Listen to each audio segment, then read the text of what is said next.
labbaik labbaik la syarika lak labbaik innal hamda wan ni'mata laka wal mulk la syarika lak. Bapak Ibu boleh pejamkan mata, rasakan, hadirkan panggilan Allah ketika kita menjawab panggilan Allah dengan kalimat talbiyah dalam hati kita. Mari kita pejamkan mata sambil ikuti apa yang talbiyah yang saya ucapkan. Labbaik Allahumma labbaik. Labbaik la syarika laka labbaik. Innal hamda wan ni'mata laka wal mulk la syarika lak. Labbaik Allahumma labbaik. Labbaik la syarika laka labbaik.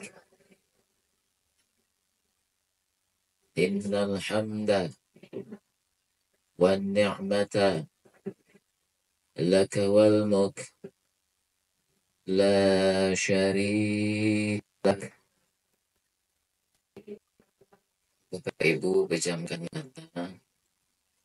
Ketika Nabiullah Ibrahim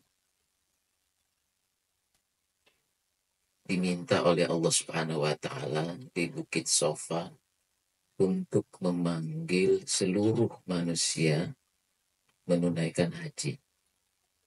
Lalu Nabi Ibrahim berkata kepada Allah, "Ya Allah, bagaimana mungkin saya bisa mengajak pada seluruh manusia, padahal saya ada di bukit ini, di Mekah ini, bersama keluarga saya." Lalu Allah menyampaikan, yang akan menyampaikan panggilan haji ini kepada seluruh manusia. Dan panggilan haji ini Allah sampaikan kepada diri kita. Labbaik Allahumma labbaik. Labbaik la syarika laka labbaik. Innal hamda wan ni'mata laka wal mulk la syarika lak. Labbaik Allahumma labbaik.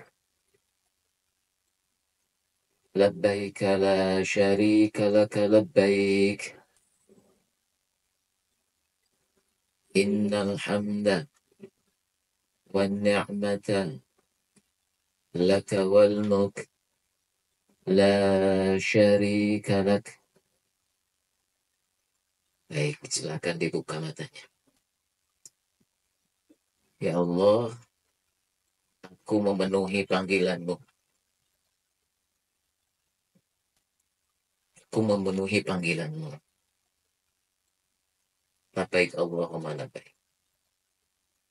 Labbaik la syarika laka labbaik. Ya Allah, aku memenuhi panggilan-Mu. Tidak ada sekutu. Ya Allah, saya datang karena jabatan saya. Ya Allah, saya memenuhi panggilan-Mu, bukan saya orang kaya karena harta. Ya Allah, datang kepadamu bukan karena kepintaran saya.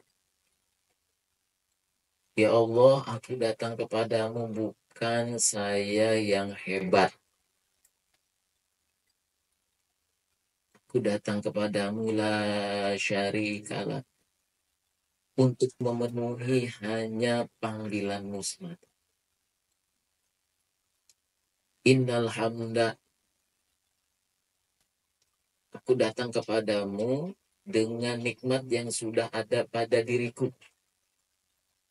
Boleh jadi ada yang sudah jadi jenderal. Boleh jadi ada yang sudah jadi crazy rich. Boleh jadi ada yang sudah doktoral. Boleh jadi ada yang memiliki reputasi yang besar dalam pandangan manusia. Innal hamda, sesungguhnya itu semua berasal darimu dan engkaulah yang berhak dipuji. Tidak ada satu noktah pun sekecil apapun pujian itu layak buat diriku. Innal hamda wan ni'mata laka wal mulk. Juga seluruh kepemilikan yang engkau titipkan kepadaku, perusahaan, pasangan, anak-anak, harta, itu semua milikmu. Aku hanya diberikan amanah selama hidup. La syarikalak. Dan aku semua menjalankan itu semua dalam kerangka mengabdi kepada, bertauhid kepada. Itu pernyataan jawaban atas panggilan Allah kepada kita semua. Jadi yang akan disambut oleh Allah adalah mereka yang terus beribadah hanya kepada. Dan tadi Ustaz Edi sudah menyampaikan materi terkait dengan meluruskan. Ya.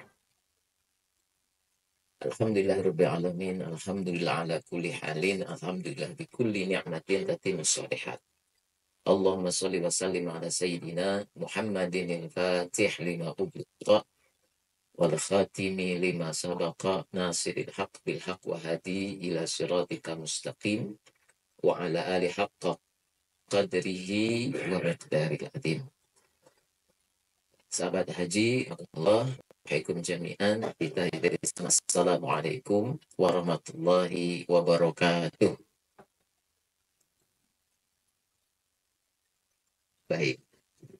Alhamdulillah, tema yang saya bawakan terkait dengan menggapai haji mabrur.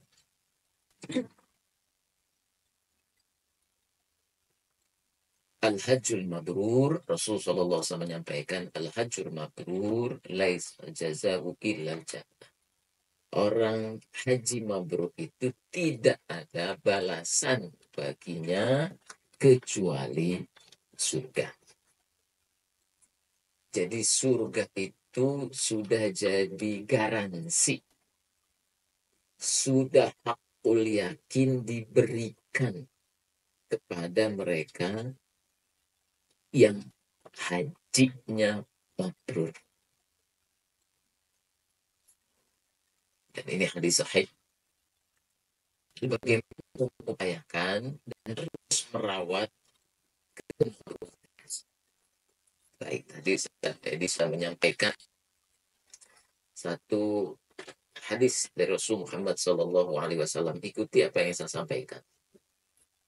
Amirul Mukminin Abi Hafsin Umar bin Khattab radhiyallahu anhu qala sami'tu Rasulullah sallallahu alaihi wasallam yaqulu innamal a'malu binniyati wa innama likulli imri'in ma nawa. Faman kanat hijratuhu ila Allahi wa rasulihi fahijratuhu ila Allahi wa rasulihi. Wa man kanat tuhu lidunya ibuha aw imra'atin yankihuha fahijratuhu ila ma hajara ilaihi. Jadi diriwayatkan oleh Amirul Mukminin Abi Hafsin, ayahnya Hafsah. Umar bin Khattab punya anak namanya Hafsah. Abi Hafsah. Bapak kalau punya anak Aminah jadi Abu Aminah. Kalau namanya anaknya Gosok jadi Abu. Jadi itu Abi Hafsin, Umar bin Khattab. Umar anaknya Khattab. Jadi bapaknya Umar namanya Khattab. Kalau ada orang namanya Aminah, bapaknya Sodik. Jadi Aminah ti Sodik. Terbiasa menyampaikan namanya, kalau enggak ke anaknya, kalau enggak ke bapaknya. Umar bin Khattab radhiyallahu anhu, Umar mendengar Rasul Shallallahu Alaihi Wasallam menyampaikan hadis. Apa bunyi hadisnya? Innamal a'malu binniyat. Sesungguhnya seluruh dimensi amal itu tergantung dari niat. Wa innama likulli imri'in ma nawa. Juga akibat-akibat dari niat yang dilakukan itu akan juga dilihat dari niat awalnya, niat yang ada di dalam kolbunya. Barang siapa berhijrah kepada Allah dan Rasulnya, maka dia berhijrah kepada Allah dan Rasulnya. Barang siapa ia menikah, barang siapa berhijrah karena dunia yang diinginkannya, ingin dapat bagiannya, atau dia berhijrah karena dia ingin menikahi perempuan, pasangan yang ingin nikahi, maka ia hanya mendapatkan sesuai dengan apa yang diniatkannya. Kalau dia menginginkan dunia, Allah berikan dunia. Allah dengan keadilannya memberikan dunia kepada siapapun yang dikehendakinya. Maka seluruh ini bukan indikator kemuliaan. Jadi semua yang ada di dunia ini bukan indikator kemuliaan. Entah itu ilmu, entah itu harta, entah itu jabatan, entah itu anak, entah itu pasangan, itu semua bukan indikator kemuliaan. Indikator kemuliaan sudah ditegaskan dalam ayat ini tergantung dari niatnya. Jadi kalau ada orang melakukan aktivitas kebaikan secara zahir, membangun masjid, berwakaf, berzakat, berhaji, berpuasa, itu namanya wa innama likulli imri'in ma nawa. Menyantuni yatim dan sebagainya. Apapun itu nanti dilihat oleh malaikat itu benar gak nih? Kalau niatnya tidak lurus, tidak karena Allah, itu semua ditolak. Sholatnya ditolak, hajinya ditolak, puasanya ditolak. Nah, Allah tidak butuh dunia dan seisinya itu. Allah hanya menginginkan seseorang itu bernafas, bersikap, berpikir, merasa, bertindak, semuanya karena Allah. Maka hadis ini, Syaidatina Aisyah radhiyallahu anha menyampaikan, kalau seorang mukmin memegang betul hadis ini, maka Sayyidatina Aisyah mengatakan dalam kitab Jami'ul Ulum wal Hikam, dia sudah memahami sepertiga dari ribuan hadis yang beliau hafal. Sayyidatina Aisyah hafalan hadisnya ribuan.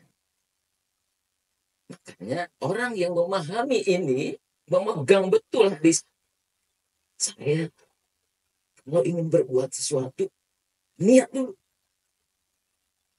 Makanya ada sahabat, yuk silaturahim ke teman kita, Sahabat yang lain diam. Diam dulu. Loh, kenapa diam? Saya sedang memacangkan niat. Jadi saya tidak mau melakukan sesuatu sebelum saya berniat karena Allah. Oke, saya sudah benarkan Allah. Jelas. Maka penting niat itu. Dan orang yang cerdas, maka orang yang tahu bahwa dalam satu amal yang sedikit, sederhana, bisa jadi dia mendapatkan pahala yang banyak, melimpah karena niat.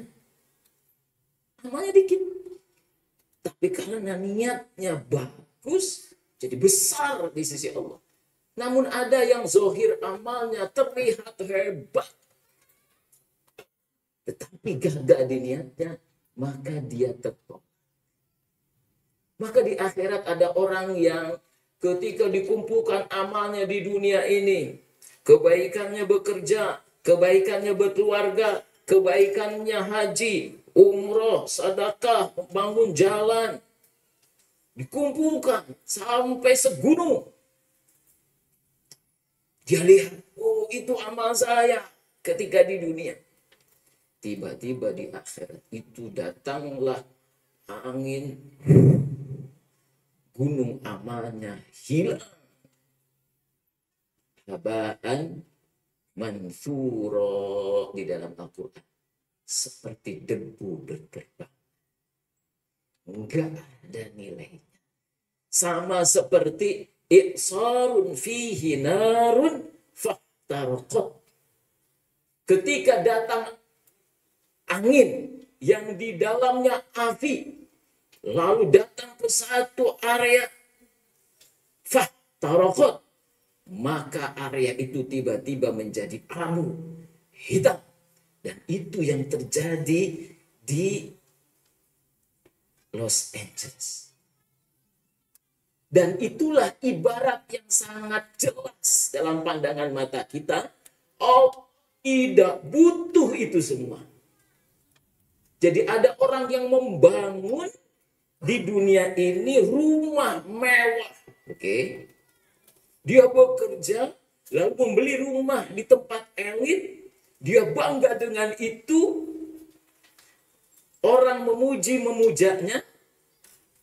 Tapi kalau dia melakukan itu tidak dengan niat yang benar karena Allah, fahtarokot, seperti kita saksikan Los Angeles 1360 sekian kilometer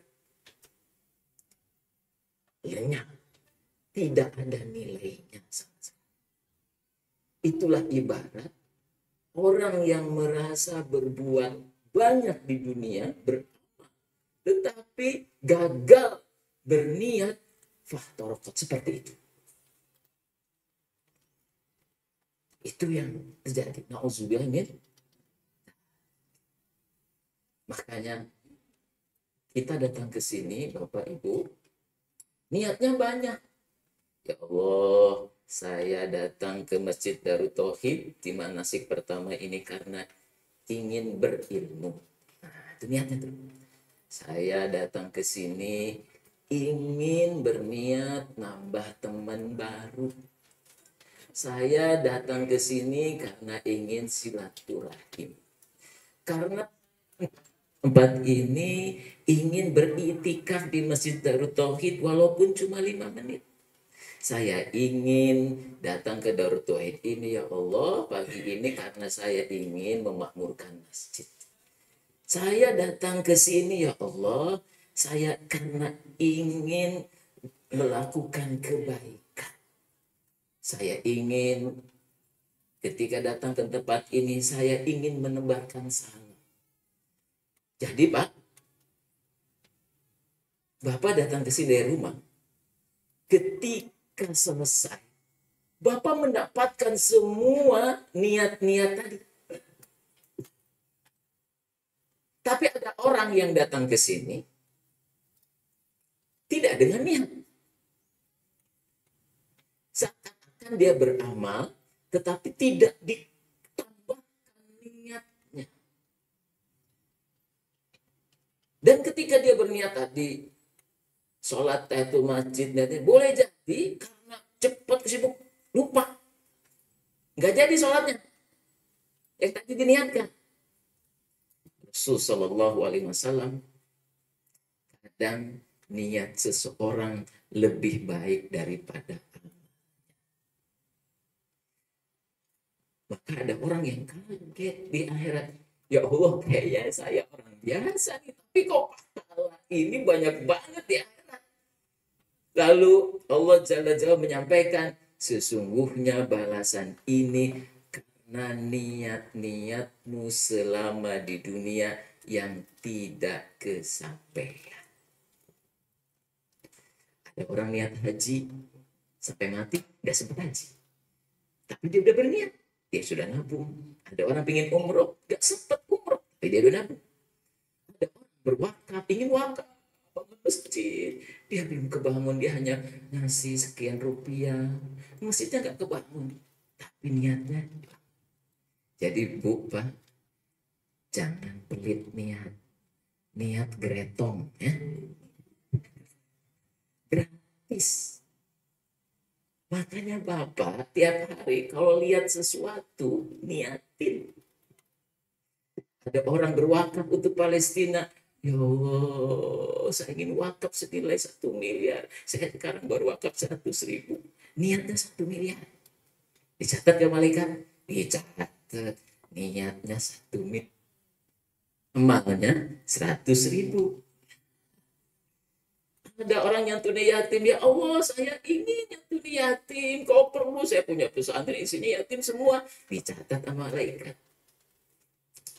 Saya ketemu ibu kemarin yang punya mohon maaf, ilmunya enggak banyak Pak. Dia katakan saya ilmu banyak, ilmu saya modalnya Quran terjemahan. Modalnya Quran terjemahan. Jadi saya saksikan tuh. Saya masuk ke sekolahnya. Ini luar biasa nih. Auranya. Aura.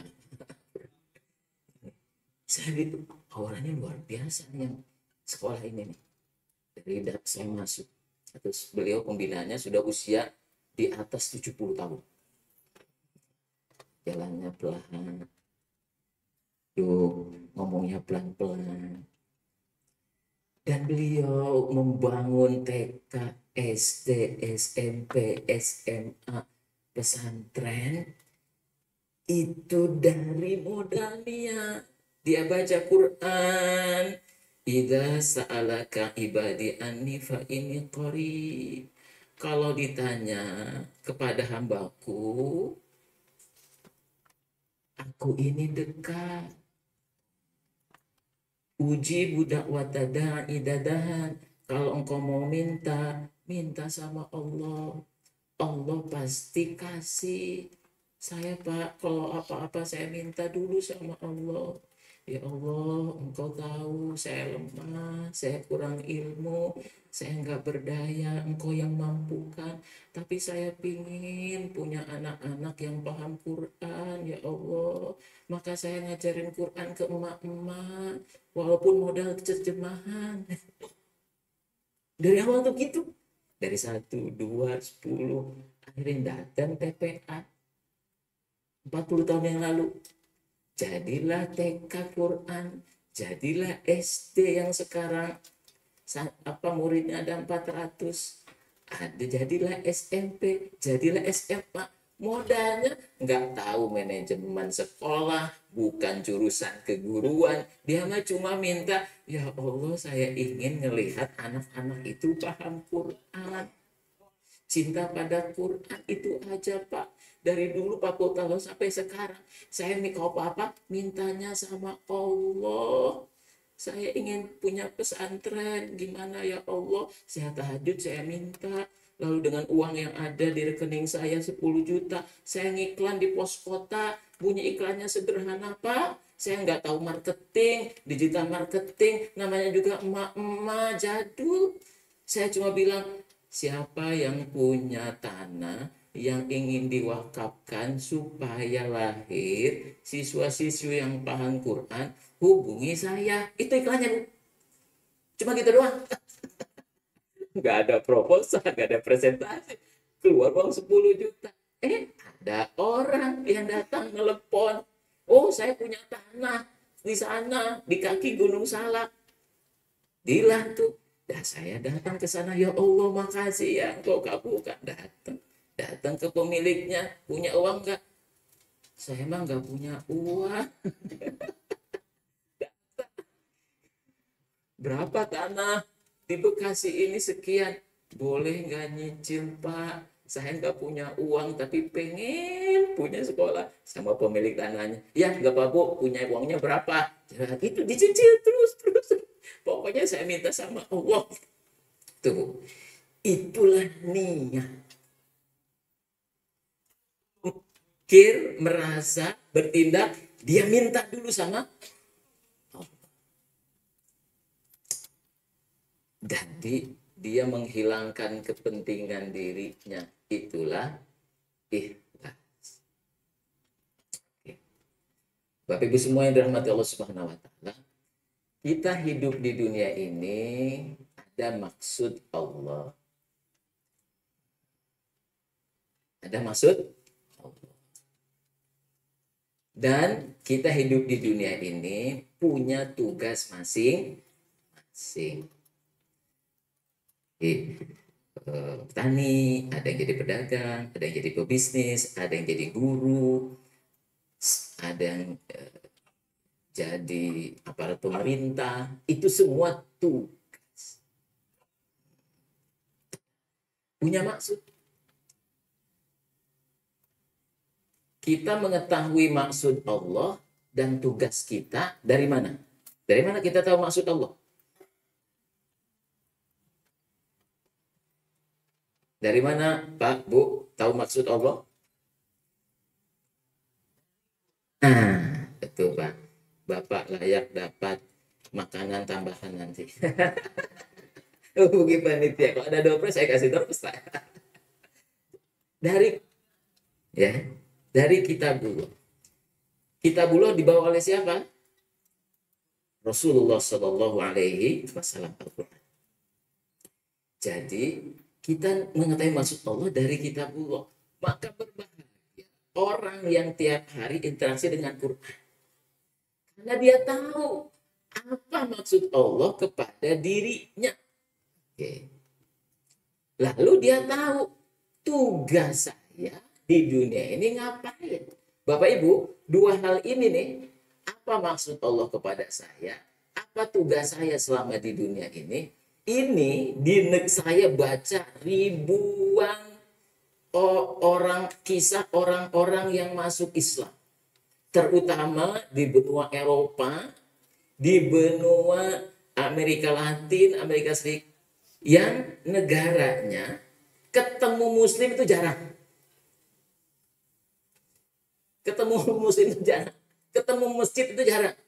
Saya cari ribuan kisah mereka.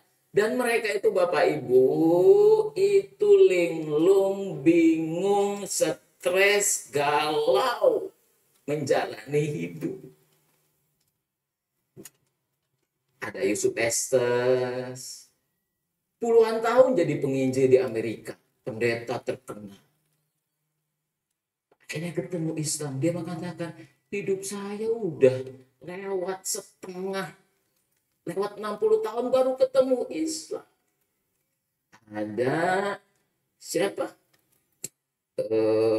Yang gitaris terkenal itu?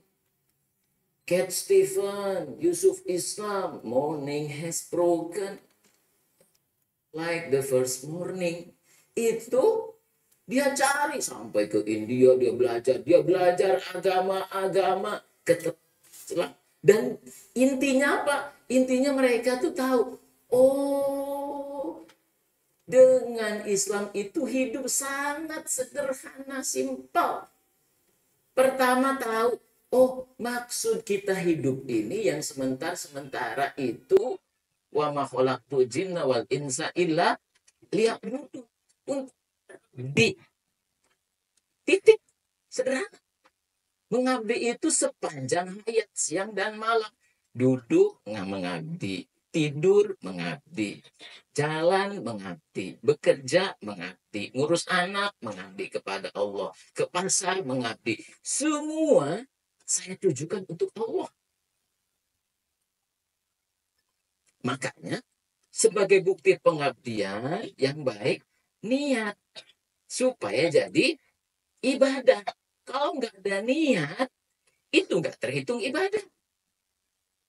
Tiba-tiba di dulu ya, kalau sekarang nggak ada. Di Metro Mini dulu, orang lagi tidur capek. Tiba-tiba ada yang noel. Ternyata pengemis. Udah nyanyi, nyodorin plastik buat masukin. Oh, ibu kaget. Oh, langsung rogoh kantong kasih tuh buat ibu. Terus tidur lagi. Itu dicatat nggak? Kalau dalam konstruksi hajat ke amal tidak.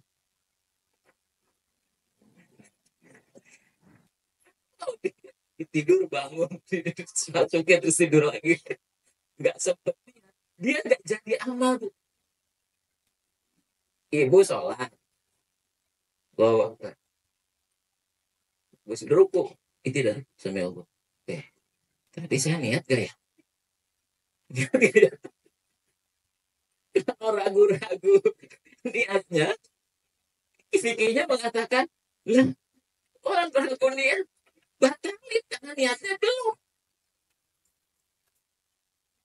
Batalin. Oh, panjangkan dulu niat, baru Allah. Dan tiba-tiba gerakannya gerakan sholat. Orang nggak nyangka dia sholat, tapi niatnya belum dipanjangkan kepada Allah. Karena kita ini bisa melakukan perbuatan refleks. Betul nggak, Pak?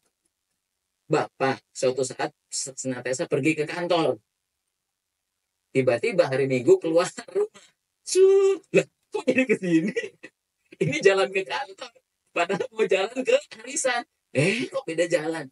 Lihat, Pak. Itu jalan mobil udah sekian kilometer. Baru nggak. Nah, kok ke jalan kantor? Salah. Itu kemana aja pikiran? Karena refleks. Itu namanya belum ada niat yang terpancang dengan kuat. Sehingga lupa. Ketika sholat lupa, apa yang dilakukan? Sujud sahwi. Nggak boleh lupa. Dengan niatmu dari awal, kamu lagi sholat. Rokatnya, zuhur 4 rokaat. Lupa. 2 apa 3? 2 apa 3? Mana ya? Maka sujud sahwi karena saya lalai dalam menjaga niat. Maka karena lalai, sujud sahwilah engkau. Karena engkau mengakui kelalaianmu dalam sholatmu sampai rupa rokaat. Gara-gara ingat makan di dapur dan matang atau belum. Lupa. Terdistraksi. Nah, itu bisa terjadi seperti itu. Nah, Bapak Ibu semua yang dirahmati Allah Subhanahu wa taala. Hadirnya Nabi dan Rasul itu buat apa? Hadirnya Nabi Rasul itu supaya jadi contoh. Supaya jadi telah. Wa ma uli utamima akhlak. Kalau ingin jadi pribadi mulia, kalau manusia ingin jadi pribadi mulia, maka dekat-dekatlah dengan contoh yang mulia. Contoh terbaik Rasul Shallallahu Alaihi Wasallam. Kalau ingin punya anak yang soleh-solehah mulia, maka contohlah siapa? Anak contoh siapa, Bu? Orang tua. Kalau orang tuanya memberikan contoh dan teladan mulia, fa insya Allah anaknya jadi mulia. Kita punya Rasulullah, maka terpujilah para ulama. Al ulama'u warathatul anbiya. Kalau tidak ada hadirnya ulama, wah, manusia nggak punya contoh. Betul nggak? Manusia nggak punya teladan. Maka terpujilah Rasul Shallallahu Alaihi Wasallam, lalu oleh Khalifatul Rasyidin, lalu oleh tabiin terus sampai sekarang, sehingga kita tahu cara sholat, cara wudhu, cara puasa, cara haji. Terpujilah para ulama dengan kitab-kitabnya yang mulia, karena turun temurun itu diteladankan oleh mereka. Maka saya sampaikan kepada para guru, saya berterima kasih ya Allah kepada ustadz saya. Ketika saya kecil diminta bapak, ngaji. Ngajinya jauh. 1-2 kilo. Ngelewatin 2 kuburan. 80-an. Ya Allah, sendirian. Bawa tuturutan. Tahu nggak tuturutan, Pak? Nah, generasi milenial nggak ngerti tuturutan apa. Tahu apa tuturutan? Iqra. Bukan. Itu lebih dulu daripada Iqra. Tuturutan itu alif patah a, ba patah ba, a, ba. Kalau ada yang masih ngejak kayak gitu, berarti sejaman dengan saya. Sejaman itu. Berikutnya diganti oleh Iqra gitu. Itu namanya metode baca Quran al-Baghdadiyah. Pengajaran di zaman Khalid di Baghdad. Kalau sekarang Iqra khas Indonesia dari Kiai As'ad Human. Anaknya saya kenal. Saya ke rumah bersama istri, ke rumah anaknya di Jogja yang menemukan Iqra gitu. Dunia gitu. Tapi saya di atas balong, apa balong ya? Kok di atas balong empang, di atas di pinggir sungai, di atasnya ada tempat ngaji yang banyak nyamuknya. Nyamuk ketika ngaji itu, guru saya itu mengajarkan. Saya takut tiap hari, gemeteran, keringat dingin, apalagi pulang jam 9, gelap, gak ada penerangan. Saya bawa ke senter sendiri. Kadang senternya habis. Itu keringat dingin ngaji. Tapi suatu saat guru saya mengatakan hadis dalam kitab Arba'in An-Nawawiyah. Ketika Ibnu Abbas duduk di atas unta Rasulullah SAW. Ibnu Abbas di depan masih kecil, Rasulullah di belakangnya. Lalu Rasulullah mengatakan, ya gula, wahai anak, ihfazillah yahfazka. Jagalah Allah, niscaya Allah menjagamu. Ihfazillah tajidu tujahaka au amamaka. Jagalah Allah, niscaya Allah ada di depanmu. Kiranya seluruh jin dan manusia ingin memberikan manfaat kepadamu, tidak akan sampai manfaat itu yang inginkan. Jika seluruh jin dan manusia ingin memberikan kemudaratan, bahaya kepadamu, tidak akan sampai bahaya itu kecuali Allah izinkan. Semuanya sudah tertulis. Rufi'atul aqlam wa jaffatis suhuf. Sudah ditulis dalam kitab Lauh Mahfuz.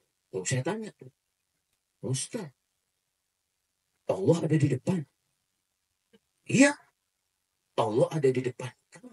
Kata Ustaz itu. Wah, sejak saat itu saya hafalin hadis itu sampai sekarang apa? Kenapa? Karena saya takut. Takut lewat kuburan. Hanya pulang. Dari hari itu pulang saya baca. Ihfazillah yahfazka. Ihfazillah tajidu apa maka. Allah ada di depan saya. Allah ada di depan saya. Allah di depan saya. Sampai sekarang, Pak.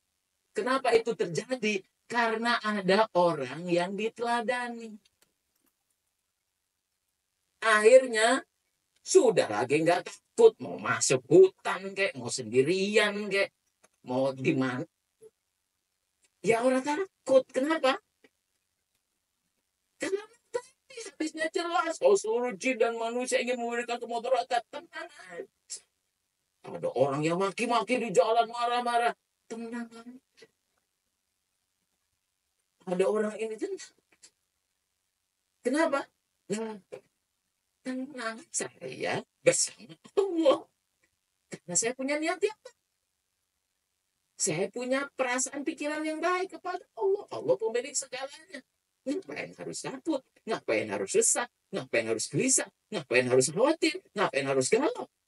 Ngapain rusing dengan seluruh dunia dan seisinya? Itu akhirnya terpantri di mindset. Kenapa? Karena ada peladan. Dan itu tentunya saya jalani. Maka untuk menjadi pribadi mulia, kita butuh. Maka beruntung Bapak Ibu, kalau dalam hidupnya punya orang-orang dan betul gak? Coba Bu, 1 menit, 2 menit, kita kenang dalam hidup kita siapa orang-orang yang memberikan keteladanan kepada kita. Dari kita kecil sampai sekarang. Sudah dibayangkan? Sudah terpikirkan? Sudah terasakan siapa orang-orang yang membentuk saya?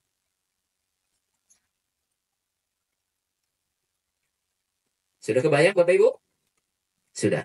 Kita kirimkan surat Al-Fatihah buat mereka. Mereka yang ngajarin kita ikut. Mereka yang mengajak kita sholat. Mereka yang mengajak kita berilmu. Mereka yang mengajarkan kita kerja keras. Mereka yang mengajarkan kita walaupun kita balet, nggak peduli.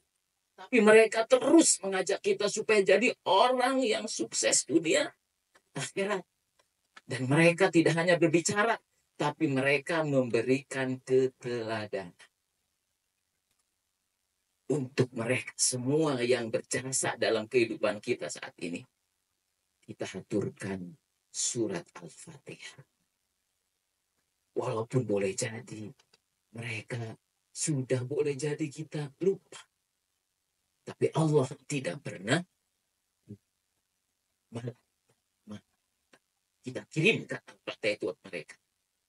Kulli niyatin salihah ila hadratin Nabi Mustafa sallallahu alaihi wasallam. Lahumul Fatihah. A'udzu billahi minasyaitonir rajim. Bismillahirrahmanirrahim. Alhamdulillahirabbil alamin arrahmanir rahim maliki yaumiddin. Iyyaka na'budu wa iyyaka nasta'in. Ihdinas siratal mustaqim. Siratal ladzina an'amta 'alaihim ghairil maghdubi 'alaihim. Bapak Ibu semua yang dirahmati Allah Subhanahu wa taala. Jadi tugas kita, tujuan kita sederhana. Hidup muslim itu. Yang pertama adalah untuk jadi pribadi mulia, jadilah abdillah. Nah, anak kita, pokoknya hidupmu jadi abdillah. Makanya yang pertama, kalimatnya adalah iyyaka na'budu. Yang kedua,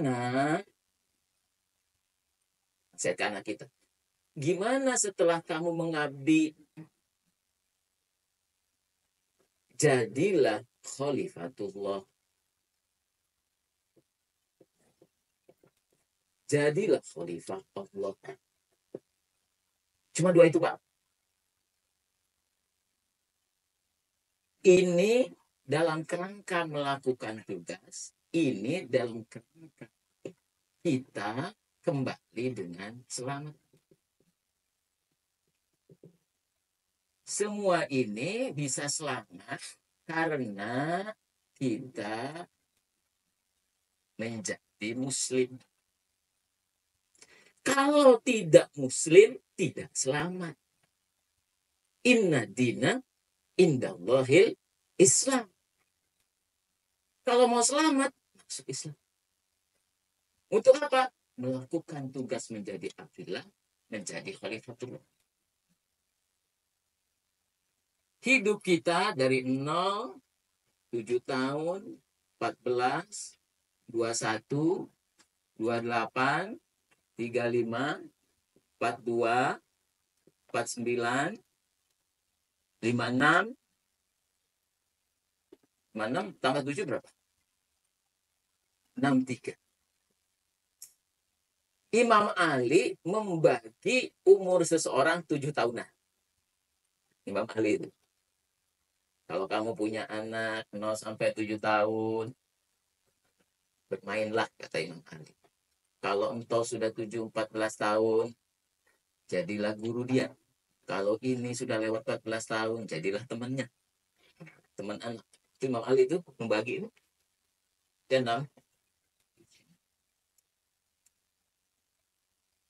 Bapak yang paling sepuh usianya berapa? Bapak usianya berapa sekarang? 3. Suratnya apa dalam Al-Quran? Oke, cari di handphone. Saya 45. Suratnya surat apa? Kalau nggak punya handphone, tanya kanan kiri. Nyontek boleh. Pak, usianya berapa, Pak? 56. Surat apa, Pak? Oh, nyontek, Pak, di handphonenya. Bapak? Al-Waqiah. 56 juga sama? Sama, Pak. Besti, Pak, Besti. Salaman dulu. Salaman dulu. Besti. Besti. 56 Al-Waqiah. Ulama mengatakan, engkau itu bisa merujuk kepada surat-surat dalam Al-Quran. Oh, Al-Waqiah 55. Kalau ada usianya 55, surat Ar-Rahman. Semestinya engkau itu orang yang sudah jadi orang penyayang. Ulas asih. Pokoknya pikirannya kalau Ar-Rahman itu memberi, memberi, memberi, memberi. Nggak mikir tuh kalau berbuat sesuatu, saya dapat apa? Saya dapat apa? Udah nggak zamannya kalau usianya 55 tahun. Kalau belum seperti itu, ya berarti belum berkuat. Dirinya belum bernilai. Belum bernilai sebagaimana Quran ajarkan. Terus naik. Kenapa? Karena petunjuk kita adalah Quran tadi. Yang dibawa oleh para nabi rasul. Maka Quran kan dirimu, nilai hidupmu. Yang diinginkan. Ini kan dulunya kita di alam azali, di alam arwah. Lalu dititip ke rahim ibu, alam rahim. Lalu kita masuk ke alam dunia. Lalu masuk lagi ke alam barzah, alam kubur. Pak, alam rahim itu gedenya segede berapa, Pak? Perut ibu segede berapa? Kecil ya kan? Kecil alam rahim ibu. Kita hidup 9 bulan. Kurang lebih sini. Ini alam rahim. Alam dunia berapa kilometer? 162.000 kilometer. Ini alam dunia. Alam barzah. Jadi makin naik alamnya, dia makin luas. Dia makin luas, bukan makin sempit. Maka dalam hadis nanti di alam barzah, orang bisa melihat sejauh mata memandang. Kesempitan alam barzah itu kalau orangnya banyak berbuat, membawa perilaku yang rusak tidak bernilai di alam kuburnya. Maka jadi sempit, dapat himpitan kubur, siksa kubur. Tapi bagi mereka yang baik, di alam barzahnya ditemenin sejauh mata memandang. Tiap Jumat dia bisa melihat tempat duduknya di surga. Dibukakan pintu surga yang baunya masuk ke dalam alam barzahnya dan dia menghirup itu. Dan dia berdoa kepada Allah ketika melihat tempat duduknya di surga. Ya Allah, Segerakan hari kiamat ya Allah. Itu setiap Jumat orang-orang baik di kubur itu berdoa, ya Allah segerakan hari kiamat. Saya ingin segera masuk surga. Para mujahid, bahkan mujahid itu dijemput oleh malaikat. Dia masuk ke dalam burung hijau, dimasukin ke temboloknya, lalu diajak jalan-jalan di surganya Allah Subhanahu wa taala. Padahal dia masih di kubur. Balikan lagi kubur. Diajak jalan-jalan. Dan itulah keberkahan yang Allah berikan kepada penduduk Gaza. Dari tahun 1942 begitu banyak orang yang syahid. Bayi, anak-anak, perempuan, ibu, bapak, kakek, nenek disyahidkan. Sehingga sebangsal jenazah itu dari dulu sampai sekarang wangi. Luar biasa. Wangi berhari-hari. Nggak ada obat, nggak ada ini, nggak ada kain kafan. Tapi tidak membusuk. Wangi. Tetapi jenazahnya Zionis Israel itu dimasukin ke ruang pendingin, sangat dingin. Tapi bau busuknya luar biasa. Walaupun dimasukkan ke dalam tempat yang sangat dingin. Bu, kalau di sini ada pedagang daging, freezer seharusnya kan nggak busuk. Masukin ke freezer tuh ayam nugget dan busuk, baunya kecil. Jadi setiap naik alamnya makin asik. Kita hidup berjalan sekarang ada di dunia, Masya Allah, yang usianya 43 tahun, ya Allah. Ada yang lebih dari 23 tahun? Hikmat ya. Nah, kita ini sedang melakukan perjalanan. Perjalanan itu yang paling penting apa? Yang paling penting dalam perjalanan, kalau ibu pergi haji, naik pesawat, yang penting apa? Bekal. Yang penting apa? Niat. Yang penting apa dalam perjalanan? Selamat. Yang penting perjalanan itu selamat. Bapak udah bungkus koper haji yang paling dinanti-nantikan, yang paling dirindukan, yaitu koper. Kalau mau pergi haji, barang yang paling dinanti itu koper. Kalau sebagian dapat, sebagian belum, nanya terus sama Pak Pahala, koper saya mana? Koper saya mana? Koper saya mana? Itu barang yang paling prestisius, berharga. Koper. Bekal, wah di situ bekal. Semua sambal pecel ada, abon ada, rendang ada, semuanya tuh ada dijajalin, disimpan di bawah kasur, dirantai, ya, dipakai ini. Pokoknya ini nyampe 40 hari. Oh, itu kopernya tuh. Sholat diliatin kopernya lagi. Diliatin lagi. Kau ya. Pak, Bu, udah siap. Manasik udah oke. Berilmu sudah sehat. Suntik meningitis. Wah, udah. Semuanya udah fit. Masuk ke dalam pesawat. Siap pergi ke Jeddah.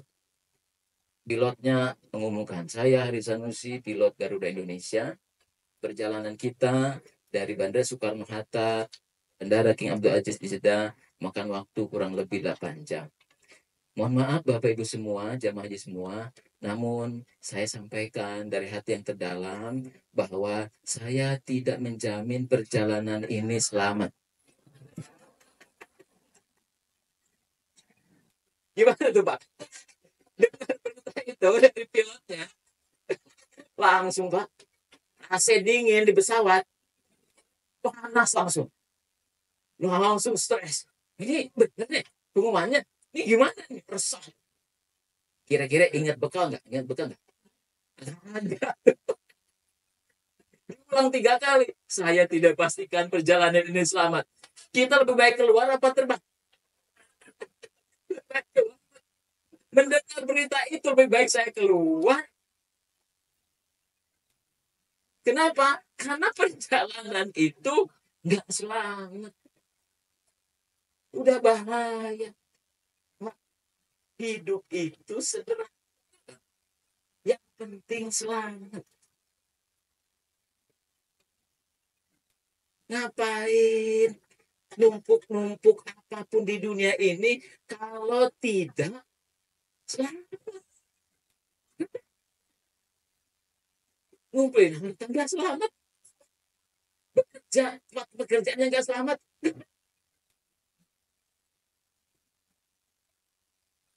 Maka ada relawan-relawan yang saya didik. Saya manajer keuangan, cuma tenang, selamat atau enggak? Enggak selamat.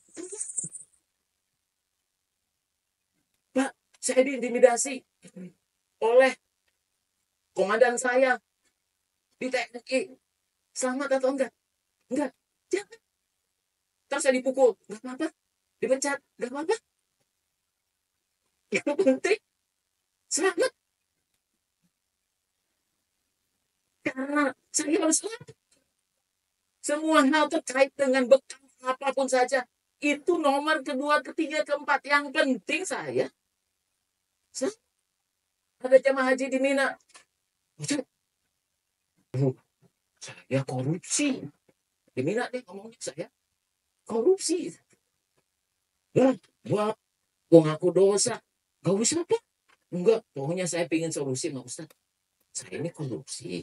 Terus uang korupsi itu saya pisahin. Ini yang halal saya kasih keluarga. Hasil korupsi saya simpan sendiri. Terus saya bikin PT. Modalnya sekian ratus juta dengan teman-teman. Dari saya kan ratus juta. Nah, itu masalahnya. PT-nya ini udah untung gede. Asetnya udah puluhan miliar. Gimana Pak Ustaz? Saya sampaikan. Ini kan uang haram. Benihnya haram. Terus sekarang benih ini udah jadi pohon gede. Berbuah, lezat, manis, enak, menguntungkan. Kira-kira ini buah haram nggak Pak? Haram Pak Ustaz. Batangnya haram. Pokoknya haram. Akarnya haram. Jadi gimana? Bapak serahin semuanya. Saya nggak butuh pohon itu. Oh, jadi saya kasih. Lalu jadinya saya bilang ke teman saya, teman-teman, ini dulu saya uang haram. Jadi saham saya, jangan Pak, itu namanya buka aib. Nggak boleh. Sesuatu yang tertutup nggak usah dibuka. Bilang aja, Pak, saya ingin serahkan saham ini ke, buat apa Bu? Rekomendasinya buat apa? Yayasan. Jangan. Masa uang haram dikasih ke yayasan yatim piatu? Ya, akan dari harta jangan. Kasih kemana? Nah, bangun jalan. Gak ada orang.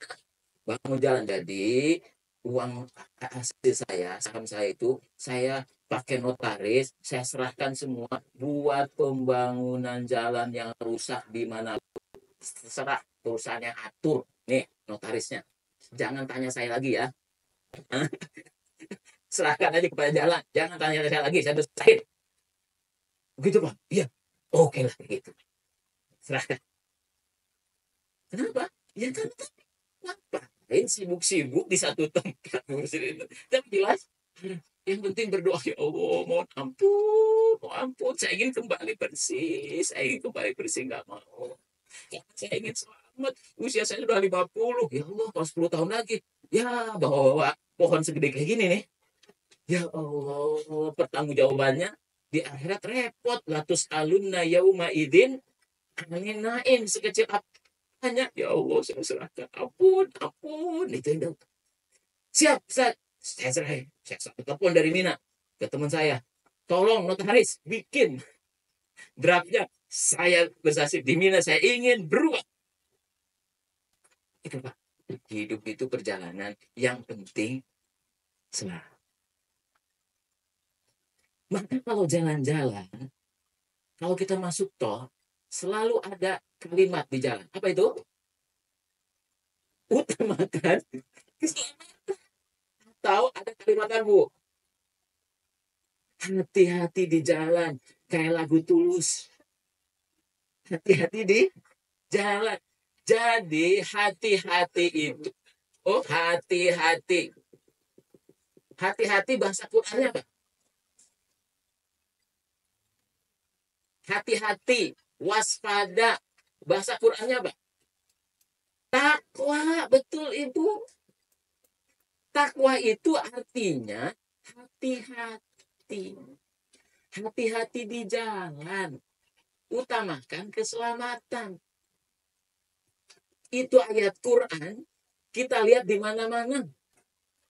Betul nggak, Bu? Di mana-mana tuh lihat ayat Quran. Kalau saya lihat, hati-hati di jalan. Minta takwa.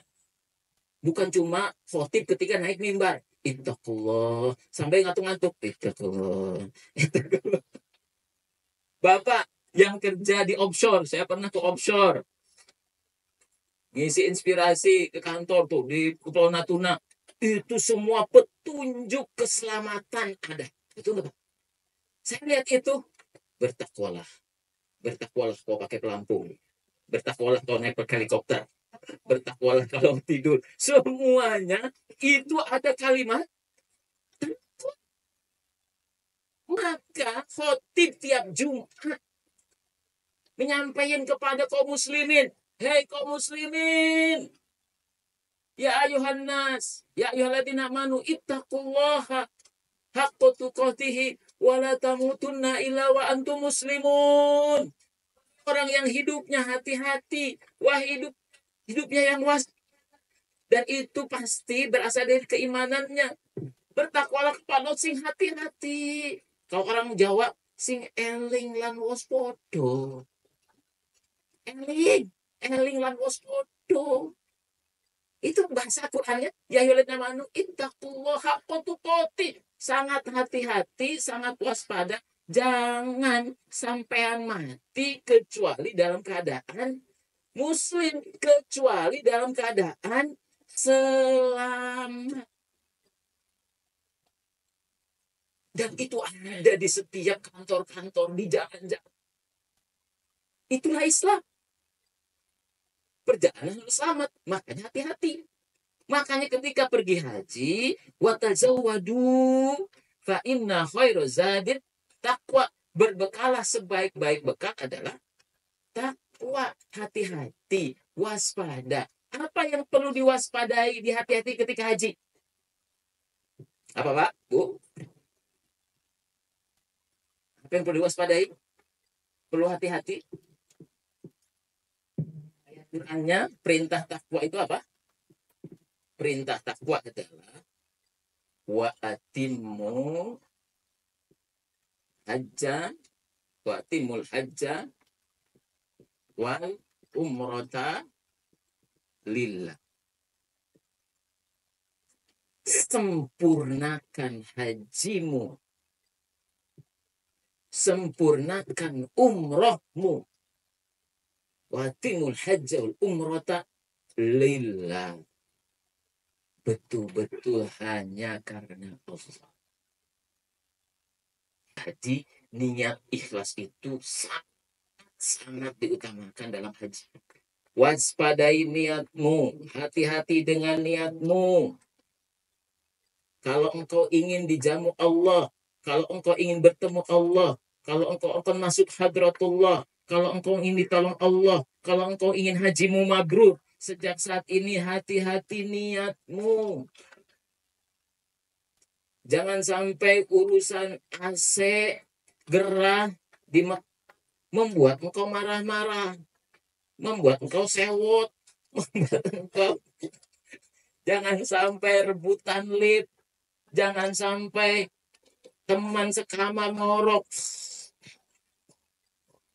Tuh, jadi pusat perhatianmu dibanding niatmu berhaji karena Allah. Jangan sampai ngantrimu di bis membuat engkau berucap kata-kata kasar. Kambing aja nih, kayak kambing ini kita. Ngantri sekian ratus meter buat naik bis. Lantungan ya Allah. Jangan sampai kamu ketemu dengan manusia dengan berbagai model. Ada manusia yang rambutnya hitam keriting, kulitnya hitam, giginya putih, matanya putih. Ya Allah, hitam banget orang. Jangan sampai ada ucapan yang mencederai makhluk Allah. Mereka itu datang diundang sama Allah. Jangan rebutan, sikat-sikut sana sini ketika mencium hajar aswad. Ya Allah, kehilangan akhlaknya. Kata Allah, kamu ini datang kepada aku atau kepada makhlukku yang namanya hajar aswad. Itu yang mesti kita waspadai selama haji. Itu yang bisa mencederai kemabruran haji. Makanya tolong waspadai, hati-hati. Waqtimul hajja wal umrata lillah. Kalau ayat puasa, ya ayyuhalladzina amanu kutiba alaikumusiyam. Kalau ayat zakat dan sholat, ya ayyuhalladzina amanu aqimus sholah wa atuz zakat. Selalu dipanggil iman lebih dahulu. Tapi kalau memerintahkan haji, Allah tidak mulai dengan ya ayyuhalladzina amanu. Allah mementingkan kualitas. Allah mementingkan kualitas. Wa atimmu, sempurna. Jadi Allah ingin sempurna. Sempurnanya bukan pada gerakannya. Sempurnanya bukan pada fikihnya. Lihat, sempurnanya itu Allah tekankan kepada niatnya.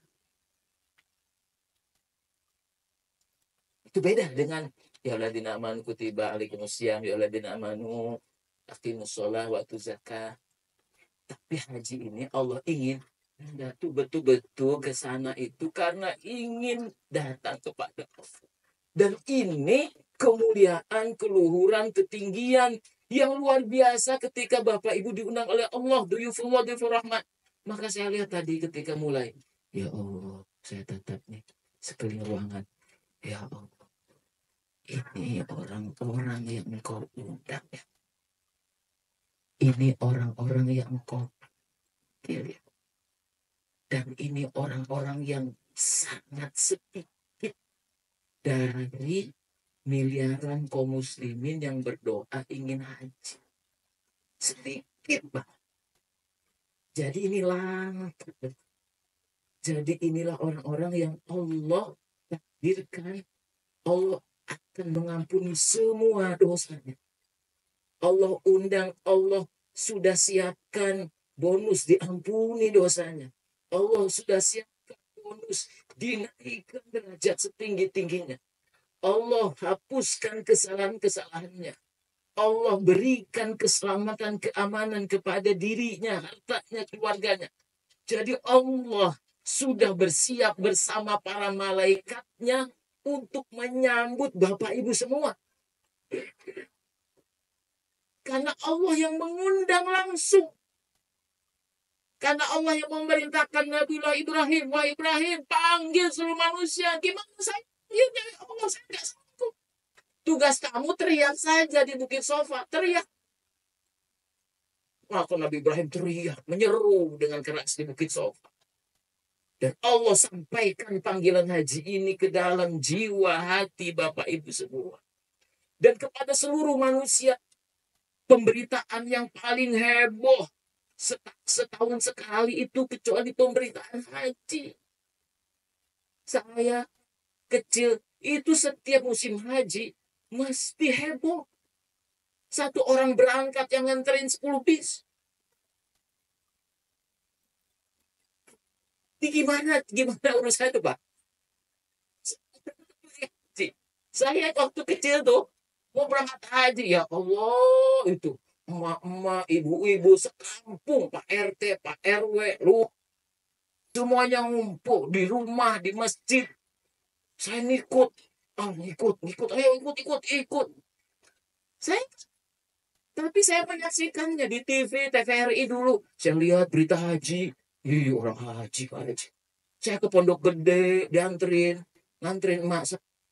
Ya Allah capek, keringetan, nggak dapat apa-apa, bayar. Benar nggak? Bayar tuh. Emak saya, ada uang nggak? Pinjam utang. Utang kan apa yang penting? Nganterin tuh tetangga yang pergi haji. Kata saya, ya Allah nih, segininya orang nganterin haji ya. Keluar uang, saya ikut capek, lelah. Keluar nganterin, tambah lagi, pakein fatwa. Ngengung. Polisi di depan, rider. Ya Allah, ngalah-ngalahin menteri. Di kampung tuh, pakai fatwa. Ketika saya memahami ini, oh ini janji Allah. Akulah yang mengabarkan haji itu kepada seluruh manusia. Bukan kamu. Akulah yang mengabarkan. Maka pasti kalau ada berita tentang haji, heboh nasional. Naik biaya BPIH, heboh. Turun biaya BPIH, heboh. Selalu heboh. Selalu viral. Kenapa? Karena memang Allah sengaja. Kalau bahasa wartawan, bad news is good news. Kan jamaah Mina bentrokan di terowongan, heboh.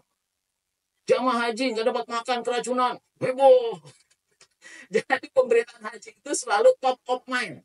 Kalau bahasa marketing itu selalu top of mind. Mau bagus, mau jelek. Sehingga orang tuh terikut. Haji.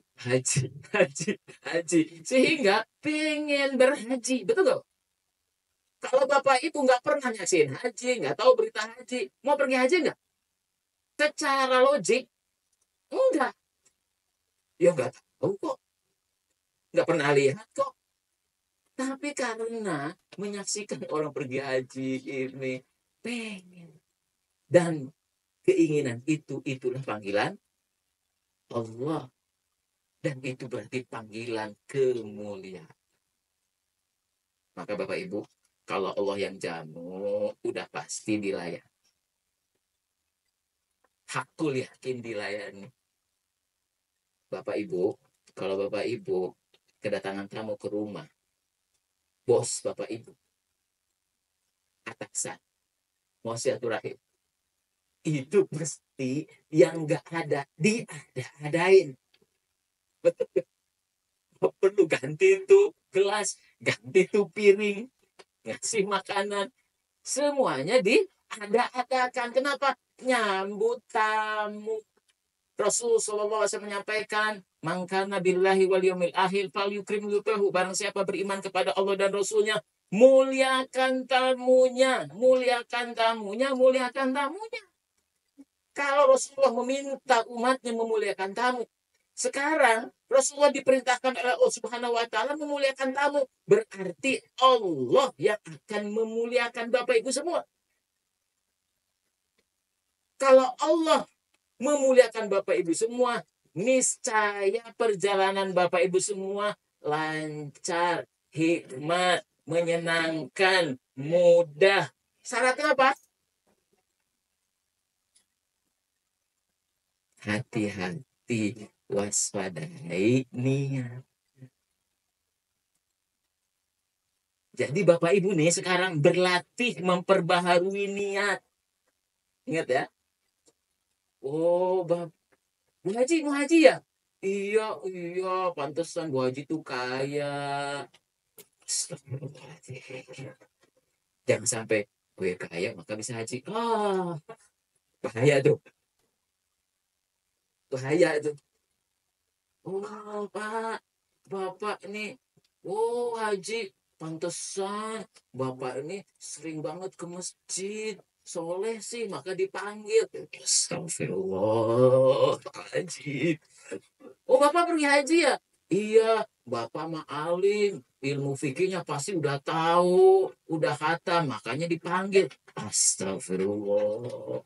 Oh, itu banyak orang yang memuji, mempersepsi bahwa kita pergi haji. Jangan sampai salah niat. Ada orang saya mendampingi jamaah haji, anak muda usianya di bawah 40 tahun, sudah sering umroh, haji yang pertama, ketika turun masuk ke Mekah di jam Ba'da Isya mau umroh pertama, beberapa hari lagi wukuf Arafah, dia mengatakan kepada saya nggak mau ikut rombongan, saya berlepas diri, saya udah capek, saya ingin umroh duluan, lalu saya mau tidur. Oh gitu Pak ya? Ya, jarak dari Makkah ke waktu itu apa di Mispala, dekat memang Mispala. Saya cuma wanti-wanti Pak, lebih baik komitmennya sama-sama, niat, luruskan niat ini. Saya sebagai pembimbing kan harus memberikan nasihat. Oh enggak, saya udah tahu, saya udah paham. Kopernya gimana Pak? Udah saya turunin loh koper. Oke, yang mana Pak? Ini ada tulisannya MK namanya, dirapiin. Ini koper saya. Udah diamin Kak? Udah. Dia duluan tuh ngamanin kopernya. Nah itu kelihatan orang yang egois ya. Kopernya aja dijagain. Yang lain bantuin, gue mau ngerti koper yang lain, dia jagain kopernya. Dia sibuk sendiri. Dia, orang belum selesai itu koper, dia mau pergi sendirian. Nah, ya udah Pak, mau selamat ya Pak. Kita umroh jam 11 setelah pulang. Penuh padat karena beberapa hari menjelang wukuf Arafah kloter kedua. Pulang, dilalah beliau sekamar sama saya 4 orang. Saya pulang tuh jam 2 malam ya. 2 jam sebelum ajan subuh kan udah capek ya, pulang aja daripada subuhan di ini. Pulang karena jamaah ada yang pakai kursi roda, saya harus mengamankan. Oke, jamaah sepakat udah Pak, pulang aja dulu, kita udah terbang capek, baik pulang ke maktab istirahat, nanti bisalah tawaf dan sebagainya. Saya datang, si bapak ini masih pakai kain ihram. Nah, pakai kain ihram atas bawah, kaca yang atasnya dilepas, jadi bertelanjang dada. Pak, saya tanya, Pak, kok belum ganti pakaian Pak? Belum mandi? Pak Ustaz, koper saya nggak ketemu, koper saya hilang. Oh, kalau di kami, kalau nyebut hilang, kita nggak sebut hilang. Kita sebut apa? Nah, kopernya ada Pak, tapi nggak tahu di mana. Itu ada Pak, itu namanya ada. Ada kepada Allah. Kita kan nggak mau hilang. Dia siapa yang ngilangin? Ada Pak. Cuma nggak tahu di mana kitanya. Allah tahu, malaikat tahu. Kita nggak tahu. Gitu. Ada Pak, tenang. Udahlah, besoknya kita cari lantai 1, 2, 4, 5, 6, 7. Gak ketemu. Udah Pak, beli aja singlet. Nah, Bang, ayo ganti. Putih, putih, putih sih. Hari kedua dicari, enggak ketemu. Hari ketiga dicari, enggak ketemu. Sampai ke kloter, saya lapor. Enggak ketemu. Saya bilang, jangan sekamar kasihan juga Pak. Uang ada di situ, ya kan? Abon ada di situ. Ikan teri ada di situ. Semuanya ada di situ. Jadi perlengkapan 40 hari otomatis ada di situ semua. Bayangkan loh, gimana tuh perasaannya. Terus saya bilang, Pak, mohon maaf nih Pak. Saran saya, Bapak pergi ke masjid, tawaf, sholat taubat. Minta pertolongan sama Allah. Mudah-mudahan Allah kasih petunjuk. Saya, karena tiap malam saya lihat lontang lantung. Kasihan ya. Jangan laju kasihan. Akhirnya dia, udah Pak. Saya besok bertanya, udah Pak, sholat taubat. Udah. Ada berita dari kloter sebelah di satu gedung. Ini dari beberapa hari yang lalu saya lihat ada koper nganggur nih. Koper siapa? Lah, yang benar Pak, itu dekat lift lantai sekian. Oh benar Pak, ada koper. Ya, langsung kita lari kan. Lah, bener ada kopernya. Saya juga heran tuh Pak. Kok bisa? Kata dia berhari-hari. Saya lihat tuh, kok ini koper nggak dipindah-pindah? Ini punya siapa? Kloter siapa? Ini kloter Jakarta Selatan, CKS. Yang lain kan Surabaya. Hanya ketemu tuh kopernya. Itu kejadian, Pak. Kalau nggak beradab, ada kejadian. Ada lagi Bapak. Beliau 73 tahun. Mohon maaf. Eh, beliau pensiunan purnawirawan. Dia bilang, Pak, saya antar ya asisten. Gak usah. Saya ini anggota. Saya nggak pernah tersesat. Saya ngerti jalan-jalan. Waktu di bandar, waktu di embarkasi, anaknya nitip. Ustaz, titip ya kakek nih. Berangkat sendiri kakek titip. Ini dia punya gini, lewat gini. Siap. VIP kata saya. Oh kakeknya, gak usah. Ini saya bisa sendiri, saya bisa pulang sendiri. Ternyata hilang, Pak. Beritanya sampai koran Republika. Mana dicariin ke Dakar Bekah. Mana si Bapak. Nyata, tiba-tiba datang hari keberapa tuh saya lupa datang ke maktab. Kucuk. Nggak pakai alas kaki. Ihrom di atas hilang. Jadi kue celana doang. Ada ihrom apa? Kain ihrom satu. Kucuk. Yang kemana aja.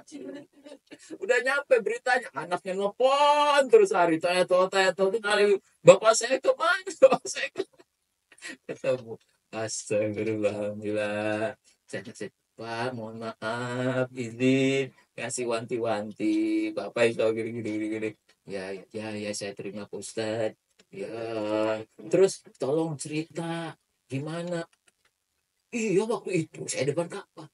Oh, saya lihat. Wah, ini teman saya nih. Ikutin. Terus hilang. Terus saya cari pintu di ini. Loh, di sini. Jadi saya per hari-hari ya di Masjidil Haram. Kan. Saya minum air zam-zam. Ini. Terus, kenapa Pak? Kayak drama cuma satu. Itu, saya lagi ke toilet. Saya simpan kan di toilet tuh di kamar. Gitu. Terus selesai, saya simpan. Kok hilang? Kayak di ruang saya. Nggak ada. Saya cari kemana? Nggak ada. Terus sendalnya? Gitu kan di Masjidil Haram. Sendal saya simpan sendal. Ya nggak tahu kemana. Saya nggak mau ngambil sendal orang.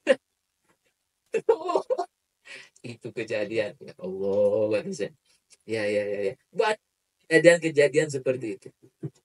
Artinya intinya ketika kita ingin menjadi waspadai niat. Yang kedua, mabrur itu baik. Itu artinya kebaikan yang sempurna. Jadi mabrur itu Pak, dalam bahasa Arab, maknanya kebaikan yang sempurna.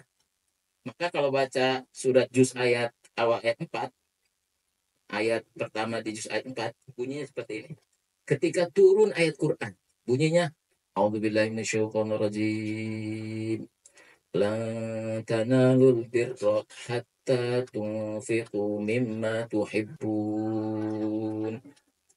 Tidak sampai kepada yang namanya albir.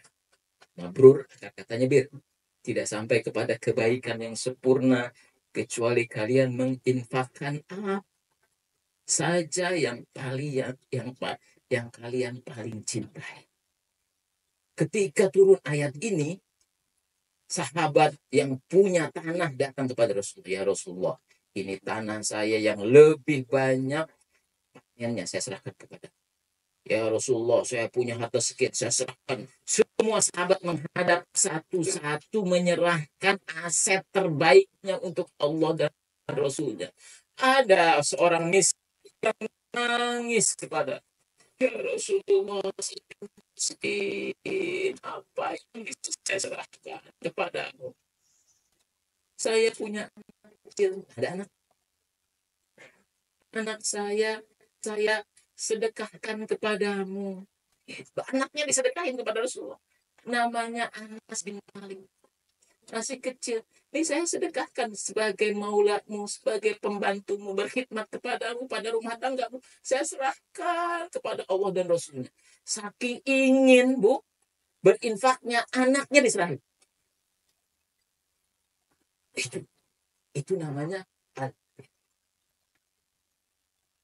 kebaikan yang sempurna.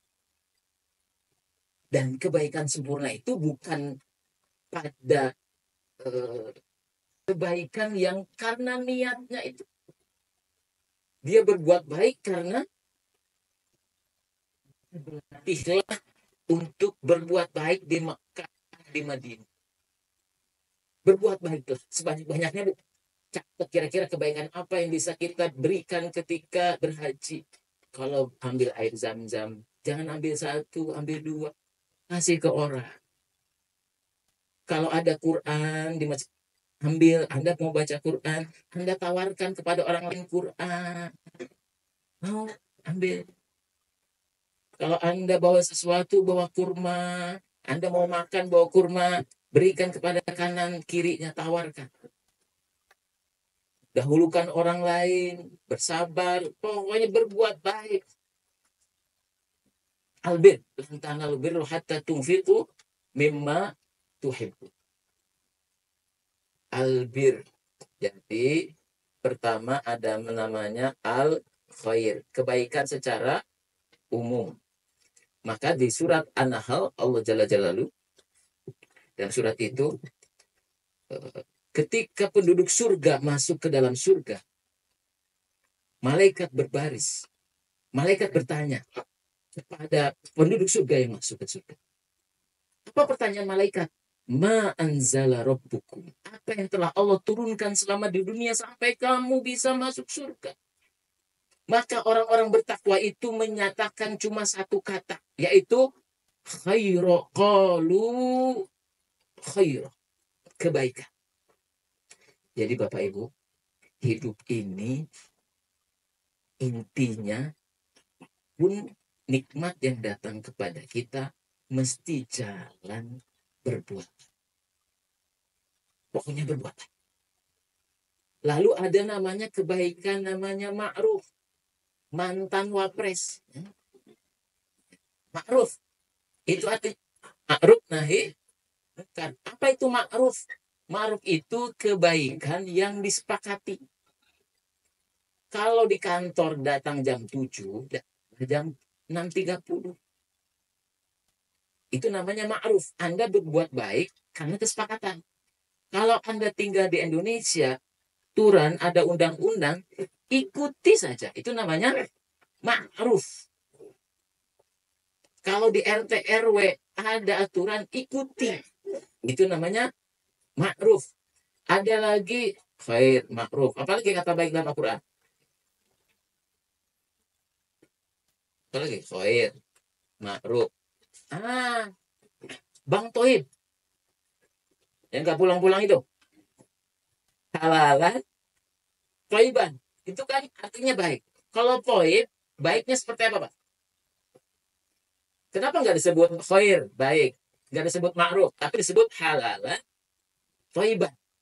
Toib itu gini, Pak. Bapak ke ibu. Mah, mau apel dong? Bapak lihat ada apel tuh di kulkas. Kalau baik, ibu kalau baik, diambil apelnya di kulkas. Dikasih ke suaminya. Ini Pak, apel. Lah, belum dicuci? Belum. Cuci sendiri. Nah, itu ibu berbuat baik gak? Berbuat baik. Enggak, ibu baik. Itu khair namanya. Tapi bukan toib. Kalau toib, mah, ada apel tuh. Mau apel dong? Bapak lihat ada apel. Ibu ambil apelnya. Ibu cuci. Ibu kupas. Ibu potong-potong kecil-kecil. Masukin ke piring. Mbah tusukannya, datang ke suaminya, "Bah, mau disuapin nggak?" Itu namanya toyib. Tahu bedanya? Baik dan toyib. Khair dan toyib. Itu toyib. Makanya ketika urusan makan memakan, standarnya bukan halal saja, tapi toyib. Karena belum tentu satu makanan itu toyib bagi penderita diabetes. Halal makanannya. Tapi bagi penderita diabetes, makanan ini nggak toyib. Jadi kalau kita makan, perintah Allah, hei, pahami keadaan tubuhmu. Apa yang kau masukkan ke dalam perutmu? Harus toyib. Berarti di situ ada ilmu, ada proses, ada cara. Supaya apa? Supaya engkau memasukkan sesuatu yang membuat tubuhmu makin fit, bukan membahayakanmu. Maka Umar bin Khattab kalau lihat orang gemuk, dia langsung sampai, kamu kena azab Allah. Gitu. Umar bin Khattab kalau lihat sahabat yang gemuk, kamu kena azab Allah, ini kurang gerak, kurang olahraga. Itu Umar bin Khattab. Ketika joknya kan gitu, Umar tuh langsung ke poin. Tendeng aling-aling. Kalau ada kumpulan perempuan, Umar datang, bubar tuh perempuan. Umar nanya, ya Rasulullah, kenapa ya? Datang, itu para perempuan bubar semua. Ya, tuh, ada aja yang dikritik. Ada aja yang dikritik. Bubar perempuan semua, takut dikritik sama Umar bin Khattab orangnya. Itu poin. Apa adanya Umar bin Khattab, makanya beliau adalah orang yang bisa menegakkan keadilan seadil-adilnya karena critical thinkingnya itu. Jadi semua toyib. Ada lagi hasan atau ihsan, betul nggak? Ihsan ini Anda berbuat baik, dan pas akan berbuat baik, Anda seakan-akan dibersamai Allah, melihat Allah. Anta'budallah ka'annaka tarahu fa illam takun tarahu fa innahu yaroka. Makanya ada iman, ada Islam, ada ihsan. Ihsan itu orang berbuat baik. Kalau albir, ini Anda berbuat baik dengan kebaikan yang sempurna. Jadi sempurnanya apa standarnya? Apa yang Anda sukai, Anda berikan untuk orang. Ketika sahabat hijrah, ada seorang sahabat datang kepada sahabatnya, ya Rasulullah, aku mau menginfakkan istriku kepada sahabat ini. Wahai sahabatku, lihatlah kedua istriku, mana yang paling cantik, mana yang paling kamu sukai, silahkan pilih, aku akan ceraikan dan nikahlah kepada. Tapi sahabat yang datang ke Madinah seorang diri, tidak aji mumpung. Tidak aji mumpung, asik deh. Wah, datang udah dapat istri, baru sehari. Kalau saya punya harta, setengahnya sebagi, setengah untukku, setengah buat kamu. Itu luar biasa. Albirnya sahabat Nabi itu, sahabat Ansor di Madinah. Sahabat itu, gak usah, gak perlu. Mudah-mudahan Allah memberkahi rumah tanggamu, mudah-mudahan Allah memberkahi hartamu. Temani saya bagaimana mencari penghidupan di Madinah. Nah, itu yang dilakukan oleh sahabat yang ditawari. Tapi itu perilaku albir. Maka kalau saya belajar literasi keuangan untuk menjadi investor, ada prinsip one get one. Investor, apa itu Pak? Jadi prinsip investor itu, kalau Anda membeli barang, harganya, handphone, harganya 20 juta, maka Anda berinvestasi seharga handphone itu. Kalau Anda membeli barang apapun, harus sama harganya untuk diinvestasi. Ini hal ini ketika kita mencintai satu barang, kita cinta, kita senang. Lalu kita membeli satu barang itu, infakkan kepada Allah. Kalau ibu beli 1000 meter, harga 3 miliar, 5 miliar, maka itu 5 miliar. Itu namanya hal kita senang, kita suka, kita berikan juga untuk Allah dan Rasul. Itu namanya hal. Ibu pernah coba kayak gitu? Coba aja gitu deh. Ibu sih udah keluarnya, cuma yang dikasih risol. Nah, beli risol pagi-pagi. Wah, lihat ada satpam tuh di situ. Ah, beli ada bayar. Ini bang, bungkusnya 2. Ini nah, kasih ke satpam. Satpam, nih, risol. Itu namanya Albert. Anda mengeluarkan uang yang sama, Anda senang kan? Maka itu Anda butuhkan. Dan yang lain itu namanya Albert. Apalagi Anda beli di zona 10, Anda Pak 100, terus itu semua. Dan bagi orang silakan ambil, silakan ambil. Itu cara pakai. Manfaat mensedekahkan mata air di Mekah